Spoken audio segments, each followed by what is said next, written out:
On June 14, 2001, a mother entrusted her 6-year-old daughter to a teacher she deeply trusted. She had to run an emergency errand across town in Austin, Texas, expecting to return in just one afternoon. When she arrived back 3 hours later, her daughter had vanished. The teacher had disappeared without a trace, and a decade-long search would begin, hinging on a single photograph she had never examined closely. How does a child simply vanish from a teacher's home in the middle of the day, with no witnesses at all? Picture Austin, Texas, in the summer of 2001, where the afternoon heat felt like a heavy blanket pressing down. The city was expanding rapidly, new suburban neighborhoods spreading across the hills, as families flocked in from everywhere. Life felt secure and predictable, particularly in the peaceful suburb of Cedar Park, just north of the downtown area. Rebecca Taylor, 32, had made her home there for 5 years with her daughter Sophie. She was a paralegal at a downtown law firm, handling court documents and client files. Following her divorce 2 years prior, she had single-handedly created a stable existence for them both. Sophie Grace Taylor was 6 years old, with bright eyes and long blonde hair usually styled in braids. Her passions included drawing, singing, and most of all, her first-grade teacher, Mr. David Mitchell, at Ridgeview Elementary School. He embodied patience and kindness, earning the complete and unquestioning adoration of all the children. That Thursday afternoon, June 14th, began like any other in their quiet neighborhood. Sophie had finished first grade the previous week, and her summer break was officially underway. Rebecca had taken the day off from work, planning to spend it with her and visit the pool later when the heat peaked around 3 o'clock. However, at 1:30 p.m., her phone rang with an urgent call from her downtown office. A major case demanded immediate action. Documents needed filing at the courthouse by 4 p.m. Her boss apologized sincerely, but it simply couldn't wait until the following morning. Frustrated, Rebecca hung up, looking over at Sophie peacefully coloring at the kitchen table. She had no babysitter available on such short notice, and her mother lived 2 hours away. Then she recalled that Mr. Mitchell, Sophie's teacher, resided just 4 blocks away on Oakwood Drive. He had mentioned it during the parent-teacher conference in May, even extending an open invitation for parents to visit. She still had his number from the school directory, saved for emergencies just like this. Rebecca dialed, and he answered on the second ring with his usual cheerful demeanor. "Mr. Mitchell, this is Rebecca Taylor, Sophie's mother. I am so sorry to disturb you at home." "Not a problem at all, Mrs. Taylor," he replied warmly, his voice friendly and reassuring. "Is everything all right with Sophie?" "She's doing great this summer, thankfully." "She's fine," Rebecca responded quickly. "But I have a work emergency and need to go downtown for about 3 hours. I have no one to watch her.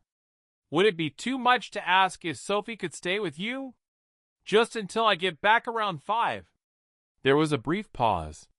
Then David Mitchell's voice returned, as steady and kind as ever. "Of course, Mrs. Taylor, I'd be happy to help.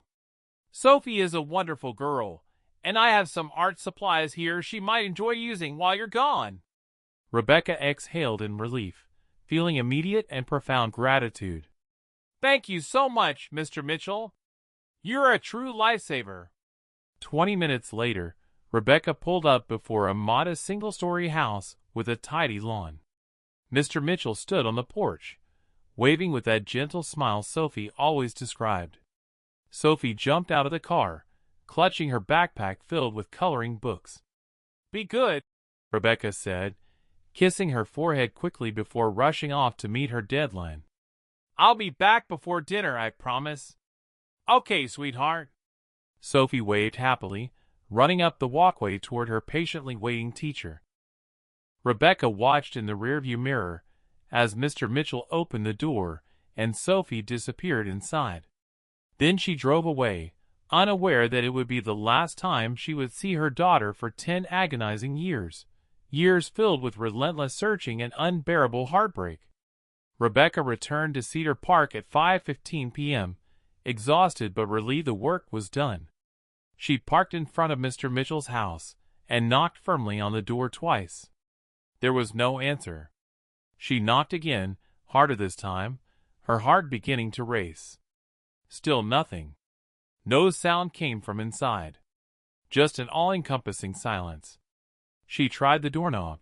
It was locked tight, and panic began to creep in. Rebecca walked around the side of the house, peering through windows and calling Sophie's name loudly. "Sophie! Mr. Mitchell!" Her voice echoed back, but no one answered from within. She pulled out her bulky flip phone and dialed Mr. Mitchell's number again. It rang, then went to voicemail after 5 rings. "Mr. Mitchell, this is Rebecca Taylor. I'm outside your house. Where are you? Where's Sophie?" Her voice cracked with escalating fear, now overwhelming her completely. She waited 5 minutes, then called again. Same result, voicemail, no callback, no explanation. By 5:45 p.m., Rebecca was calling 911 from her car, her hands shaking violently. "My daughter is missing," she said, her voice breaking entirely. "I left her with her teacher this afternoon, and now they're both gone. The house is empty and locked, and no one is answering the phone." The dispatcher calmly asked for details, and Rebecca provided everything: Sophie's name, age, description, Mr. David Mitchell's name, address, and the time she dropped Sophie off. "Officers are on the way, ma'am." "Stay where you are," the dispatcher instructed. 2 patrol cars arrived within 10 minutes, lights flashing but sirens silent. Rebecca ran to meet them, words tumbling out uncontrollably. "She's inside. Or she was. I don't know. They're gone." One officer knocked firmly on the door, while the other spoke calmly with Rebecca.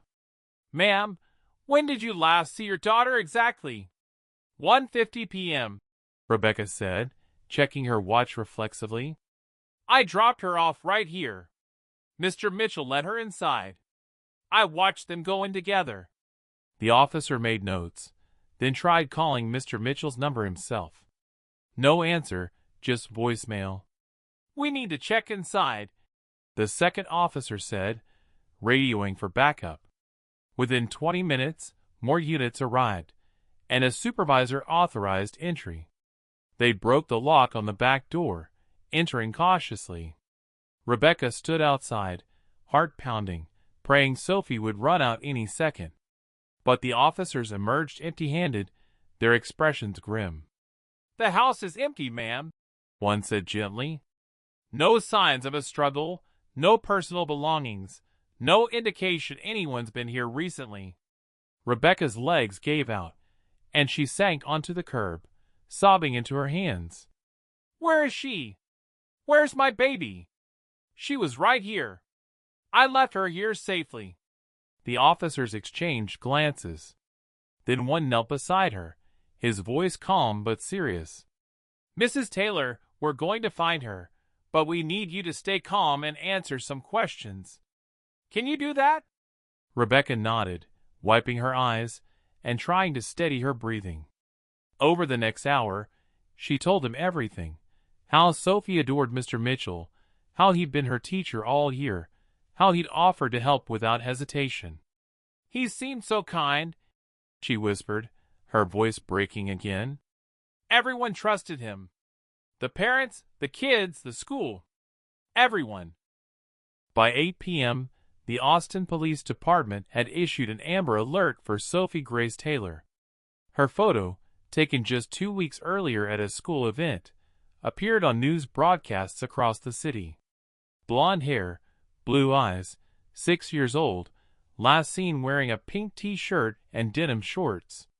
Police immediately began canvassing the neighborhood, knocking on doors, asking if anyone had seen Mr. Mitchell or Sophie leaving that afternoon. No one had. The street had been quiet, most people at work or inside escaping the oppressive Texas heat. Detectives arrived at Rebecca's house by 9 p.m., asking to search Sophie's room. Rebecca led them upstairs, her hands trembling as she opened the door. The walls were covered with drawings, the bed piled with stuffed animals, a small desk with crayons and notebooks scattered about. One detective carefully bagged a hairbrush for DNA comparison, while another photographed the room. "Do you have any recent photos of Sophie?" the lead detective asked gently. Rebecca nodded, pulling out her new Canon digital camera. She scrolled through images, her eyes filling with tears at each one. "Here," she said, handing it over, her voice barely a whisper. "These are from last week, the end of your school party. All the parents were there taking pictures." The detective took the camera, reviewing the images carefully. "We'll need copies of these," he said, "and any other photos you have from the past few months, especially any that might include Mr. Mitchell." Rebecca's breath caught. "I have hundreds," she said quietly. "I took pictures at every event, every field trip, every party." "Good," the detective replied firmly. "We'll go through all of them. Sometimes backgrounds reveal details we missed at the time." By midnight, Rebecca sat alone in her living room, the house filled with unbearable silence. Detectives had taken her camera, promising to return it after copying the files. The Amber Alert continued broadcasting across Texas, reaching thousands of homes. The community knew that the first 24 hours are critical when a child vanishes without a trace. Every minute counts, every detail matters, and every pair of eyes searching brings hope closer. But as the night stretched on, no calls came in with sightings or leads. The morning of June 15, 2001 brought news crews to Cedar Park. Reporters stood outside Mr. Mitchell's house, cameras rolling, microphones extended. Rebecca stood on her porch, clutching a framed photo of Sophie, her voice breaking as she addressed the cameras. "Please," she said, tears streaming down her face. "If anyone has seen my daughter Sophie or Mr. David Mitchell, please call the police. She's only 6 years old. She needs to come home." Sophie's smiling face filled television screens across Austin that morning. Police received over 200 tips within the first 12 hours, but none led anywhere. Sightings in San Antonio, Houston, even Dallas, all were checked and dismissed as mistaken identity. Mr. David Mitchell had vanished completely, taking Sophie with him into a silence that would last for 10 long years, leaving behind only questions, grief, and a mother's unbreakable determination to find her daughter, no matter how long it took or how far she had to search. Between 2001 and 2010, the case of Sophie Grace Taylor faded from front-page news into the quiet archives of unsolved cases, just another missing child in a system overwhelmed by tragedy. Inside the Austin Police Department, her name remained in the active database, but no new leads had surfaced in years. Just the same dead ends, repeated over and over. Time moves differently for parents of missing children. Each day stretches endlessly without answers. In those years, Rebecca Taylor lived in a state of suspended grief, unable to mourn, unable to move forward, trapped between hope and despair. She quit her job at the law firm within a month of Sophie's disappearance. The routine felt impossible to maintain while her daughter was missing. Instead, she took part-time work from home, data entry, document review, that paid just enough to cover rent and keep the lights on. The rest of her time was spent searching, always searching. By 2003, Rebecca had created a website dedicated to finding Sophie, one of the first of its kind for a missing child case in Texas. She taught herself basic HTML, uploading photos, timelines, details about Mr. David Mitchell. The site received thousands of visitors in the first year, messages of support flooding her inbox, but no concrete leads ever materialized. By 2005, the 5th anniversary of Sophie's disappearance passed with a small vigil held at Ridgeview Elementary School. Rebecca stood in front of 30 people, mostly neighbors and old friends, holding a candle, her voice steady but hollow. "Sophie would be 10 years old now," she said quietly. "Fourth grade, learning fractions, probably begging for a cell phone like all the other kids." After the vigil ended, Rebecca drove home alone, the silence in the car unbearable as always. She kept Sophie's room exactly as it was, untouched. Sometimes she'd sit on the edge of the bed, holding Sophie's favorite stuffed rabbit. "Where are you, baby?" she'd whisper. "Are you safe? Do you remember me at all?" In 2007, a private investigator named Linda Hayes contacted Rebecca, offering her services pro bono. She'd heard about the case through a network of advocates for missing children. "I've worked cold cases for 15 years, Linda said over coffee. "And something about Sophie's case doesn't sit right with me." Rebecca leaned forward, desperate for any new perspective. Linda pulled out a folder, laying out a timeline she constructed. "David Mitchell didn't just vanish," she said. "He planned it. Look at this. He quit his teaching job 2 weeks before Sophie disappeared. Told the school he was relocating to Colorado." Rebecca's breath caught. This was new information. "The police never told me that," she said, her voice tight. Linda nodded grimly, flipping to another page. "Because they didn't dig deep enough.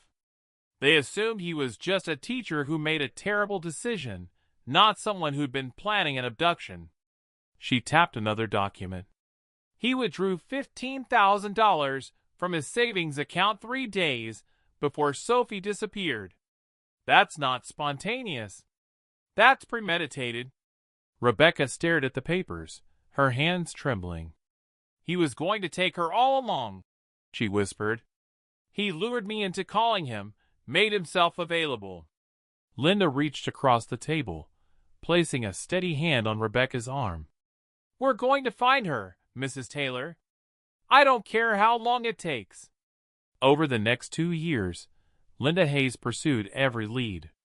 She discovered David Mitchell had grown up in a small town in Oklahoma, lost his younger sister in a car accident when he was 18, and never fully recovered.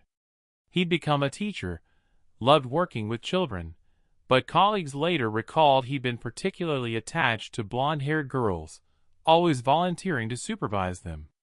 "It's a pattern," Linda explained. "He was fixating, and Sophie became his target." By 2009, the trail had gone completely cold again. David Mitchell had no social media presence, no digital footprint, no credit card activity.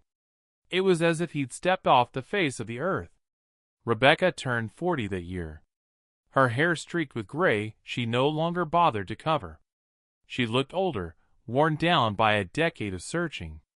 The community understands that hope becomes harder to carry as the years pass. It grows heavier, not lighter, until you're not sure if it's holding you up or pulling you down.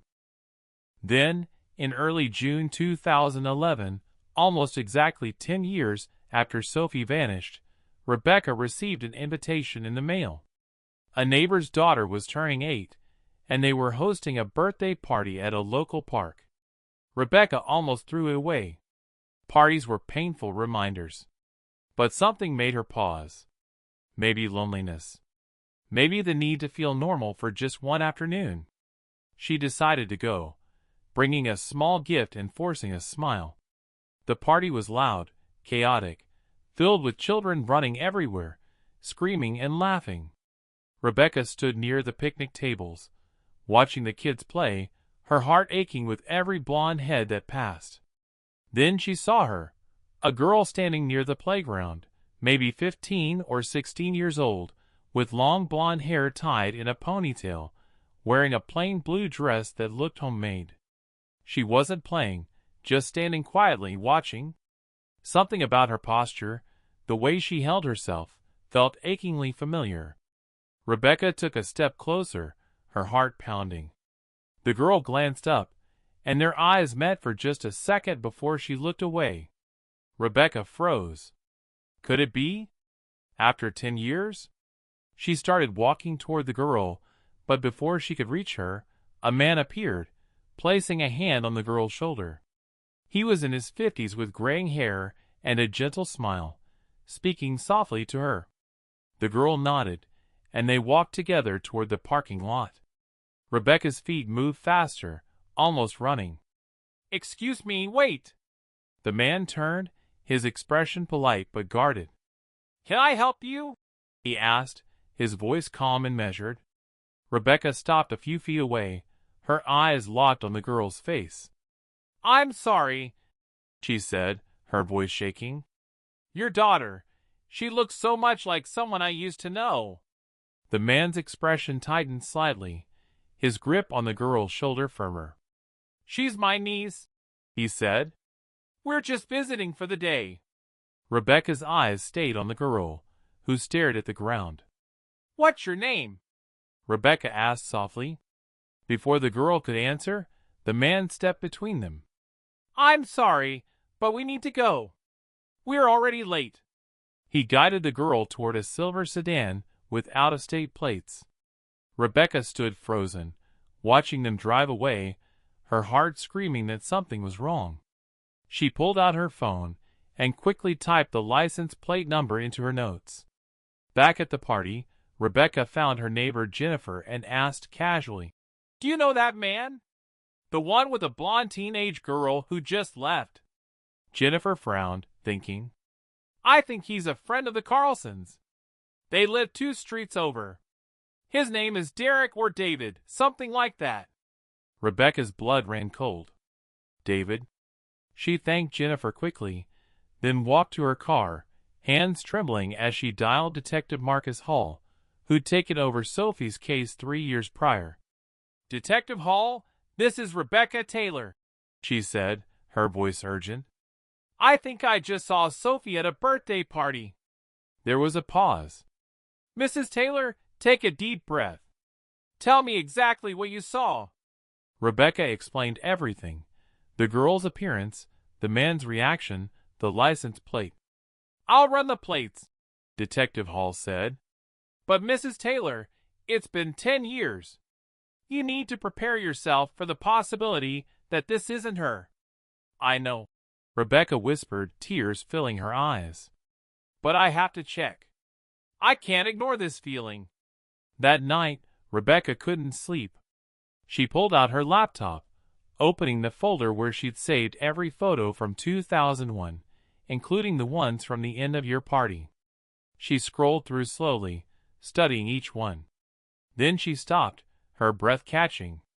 It was taken outside Ridgeview Elementary. Kids were on the playground, parents standing nearby. In the background, barely visible, was a car parked across the street, a dark blue sedan, the same model David Mitchell used to drive. Rebecca zoomed in.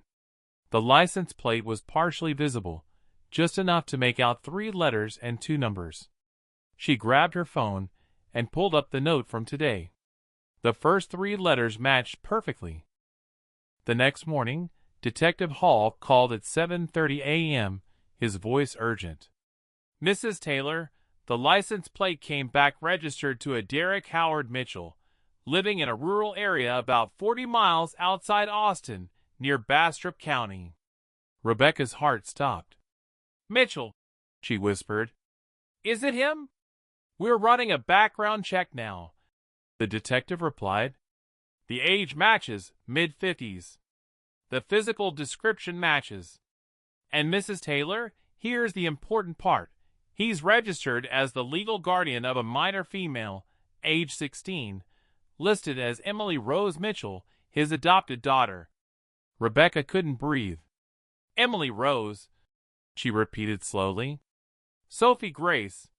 He changed her name, but kept Rose, her middle name." "We don't know that for certain yet," Detective Hall cautioned. "But we're obtaining a warrant to visit the property today. I need you to stay home, Mrs. Taylor. Let us handle this." By 10 a.m., Detective Hall and 3 other officers were driving down a narrow gravel road leading to a small farmhouse surrounded by fields and trees in Bastrop County. The property was isolated, no neighbors for miles. They parked at the end of the driveway, approaching cautiously. Detective Hall knocked firmly on the front door. "Derek Mitchell, this is the Austin Police Department. We need to speak with you." There was movement inside. Then the door opened slowly, revealing the man from the party, standing protectively near the blonde teenage girl beside him. He looked calm, almost unsurprised. "Officers," he said politely, "how can I help you?" Detective Hall held up the warrant. "We have a warrant to search this property and to speak with Emily Rose Mitchell." "Step aside, please." David Mitchell hesitated for just a moment, then stepped back, his expression unreadable. "She's inside, in her room upstairs," he said quietly. "Please don't frighten her. She's very sensitive." 2 officers moved past him, heading upstairs while Detective Hall stayed with David in the living room. The house was neat, sparsely furnished. One officer knocked gently on a closed door at the end of the hallway. "Emily? My name is Officer Sarah Lynn. I'm with the Austin Police Department. We need to talk to you, sweetheart." The door opened slowly, and the girl from the party stood there, eyes wide with fear and confusion. "Am I in trouble?" she asked softly. Officer Lynn smiled gently, kneeling to meet her eye level. "No, honey. You're not in trouble at all. We just need to ask you some questions." The girl glanced back into the room, then stepped into the hallway, arms wrapped around herself. "What's your name?" Officer Lynn asked softly. "Emily," the girl said. "Emily Rose Mitchell. I'm 16, born in February 1995. Officer Lynn made a note, then asked gently, "Do you remember anything from when you were little? Maybe 5 or 6 years old, before you came to live with Derek?" The girl's brow furrowed.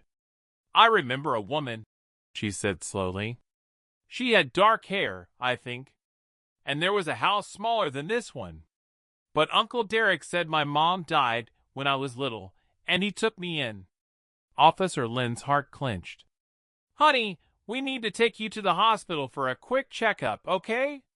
Just to make sure you're healthy and safe." Downstairs, Detective Hall was questioning David Mitchell. "Mr. Mitchell, or should I say Mr. David Mitchell, former teacher at Ridgeview Elementary." David's face remained calm, but something flickered in his eyes. "That was a long time ago," he said quietly. "I left that life behind." "You left more than that behind," Detective Hall said, pulling out a photo of Sophie from 2001. "You took Sophie Grace Taylor from her home on June 14, 2001. You've been hiding her here for 10 years under a false identity." David stared at the photo, his jaw tightening. "I saved her," he said finally, his voice breaking. "Her mother left her with me, abandoned her for hours. Didn't care enough to stay. I gave her a home, stability." Detective Hall leaned forward. "You kidnapped a child, Mr. Mitchell. You forged documents, created a false identity, and kept her from her mother for a decade." David's hands trembled. "She's happy here," he whispered. "Emily loves me. You're going to destroy everything. You destroyed her life the day you took her," Detective Hall said, standing and signaling to the other officers. "Derek Howard Mitchell, you're under arrest for the kidnapping of Sophie Grace Taylor." As the officers cuffed David and led him away, Officer Lynn gently guided Emily down the stairs. "Sweetheart, we're going to take you somewhere safe now. There's someone who's been looking for you for a very long time." Emily's eyes filled with tears. "I don't understand," she whispered. "Uncle Derek said my family was gone." Officer Lynn stopped at the bottom of the stairs, placing a gentle hand on Emily's shoulder. "Your mother didn't die, honey. Her name is Rebecca Taylor, and she never stopped looking for you. Not for a single day in 10 years. Emily's breath caught, her legs giving way slightly. Officer Lynn caught her, steadying her gently. At the hospital, Emily was examined and found physically healthy, though clearly traumatized. A social worker sat with her, explaining gently, "Emily, or Sophie, that's your real name. You were taken when you were 6 years old from your home in Cedar Park. Your mother has been searching for you ever since. She's here now, waiting to see you if you're ready." Sophie stared at the wall, tears streaming silently.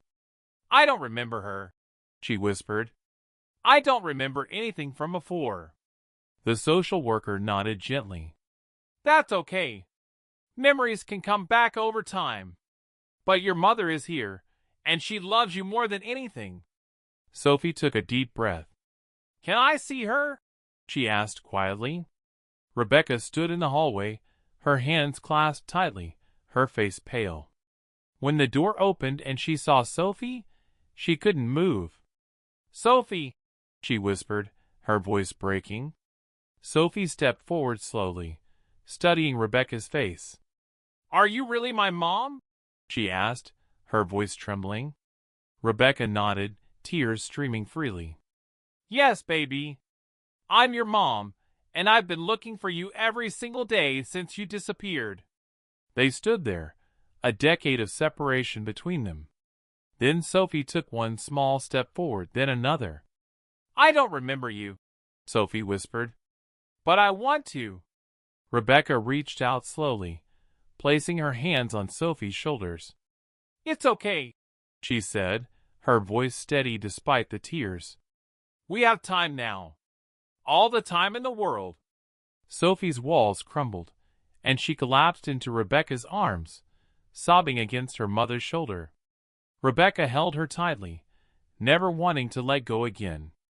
In the weeks that followed, David Mitchell was formally charged with kidnapping, child endangerment, and identity fraud, facing decades in prison. He confessed fully, explaining he'd lost his own daughter years earlier to illness, and had become obsessed with saving a child who reminded him of her. The confession brought no comfort to Rebecca, only anger and grief for the years stolen. During the trial, Rebecca testified, her voice steady. "I never stopped believing," she said, her eyes meeting David's. "Not for one single day did I give up hope." Sophie attended the trial, sitting with a therapist.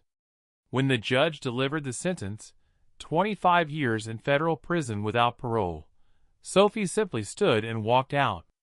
Rebecca found her on a bench near the courthouse steps. "It's over," Rebecca said softly, sitting beside her and taking her hand. "He can't hurt you anymore." Sophie nodded slowly. "I'm starting to remember more," she said quietly. "Last night, I dreamed about a pink room with stars on the ceiling. Was that real?" Rebecca's eyes filled with tears, nodding as she smiled. "Yes, baby. That was your room. I painted those stars myself when you were 3. Sophie closed her eyes, a tear sliding down her cheek. "I remember you tucking me in, singing to me. I remember feeling safe with you." Sophie began therapy immediately, working through the trauma. Memories returned slowly, fragments of her childhood with Rebecca surfacing in dreams and quiet moments. By the end of 2011, Sophie had moved back in with Rebecca. The adjustment was difficult for both, learning to be mother and daughter again. Rebecca kept Sophie's room exactly as it had been. When Sophie saw it for the first time, she broke down crying. "I remember this," she whispered, touching the stuffed rabbit. "I remember you giving this to me on my birthday when I turned 5. Rebecca stood in the doorway, tears streaming down her face. "You're home now, baby," she said softly. "Finally home. And I'm never letting you go again." Sophie turned and, for the first time since they'd reunited, smiled. A real, genuine smile. "I'm home," she whispered back. If this story reminds you that love never gives up, that a mother's determination can move mountains, Then stay with us and share this video with someone who needs hope today. Subscribe to our channel. Leave a comment telling us where you're watching from. Because somewhere out there tonight, another family is still searching, still believing, still holding on to hope. Thank you for being here, for caring about these real stories of survival and strength that prove the human spirit can endure anything when fueled by love. We'll see you in the next one. Until then, keep believing in miracles. Keep fighting for those who can't fight for themselves.